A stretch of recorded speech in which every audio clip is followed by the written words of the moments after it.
আমাদের আজকের গল্প উপেন্দ্রকিশোর রায়চৌধুরীর আখের ফল। শিয়াল পণ্ডিত আখ খেতে বড় ভালোবাসে, তাই সে রোজ আখ খেতে যায়। একদিন সে আখের খেতে ঢুকে একটি ভীমরুলের চাক দেখতে পেল। ভীমরুলের চাক সে আগে কখনো দেখেনি। সে মনে করল ওটা বুঝি আখের ফল।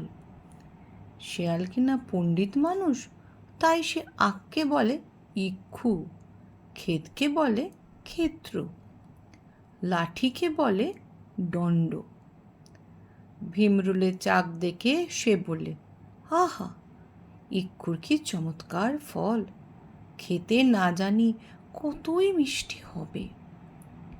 সেই মনে করে যেই সে ভীমরুলের চাক খেতে গিয়েছে, অমনি সব ভীমরুল বেরিয়ে কি মজাটাই না তাকে দেখাতে লাগলো। শিয়াল তো প্রাণের ভয়ে খালি ছোটে আর বলে, ইক্ষুর ক্ষেত্রে আর যাব না। খানিক বাদে ভীমরুলগুলো তাকে ছেড়ে গেল। তখন সে ভাবলে, ক্ষেত্রে তো রোজই যাই, তাতে তো কিছু হয় না। ফল খেতে গিয়েই আমার বিপদ হলো, তবে আর ক্ষেত্রে যাব না কেন? ফল না খেলেই হলো। এই ভেবে সে বলতে লাগলো, যদি ইক্ষুর ক্ষেত্রে যাব, ইক্ষুর ফল আর না খাবো। দুদিন সে খালি এই কথাই বলে। তারপর যখন বেদনা একটু কমে এলো, তখন সে ভাবলে, ওই ফলটার ভিতর পোকা ছিল, তারাই আমায় কামড়েছে। আগে যদি ফলটাতে নাড়া দিতাম, তবে পোকাগুলো বেরিয়ে যেত।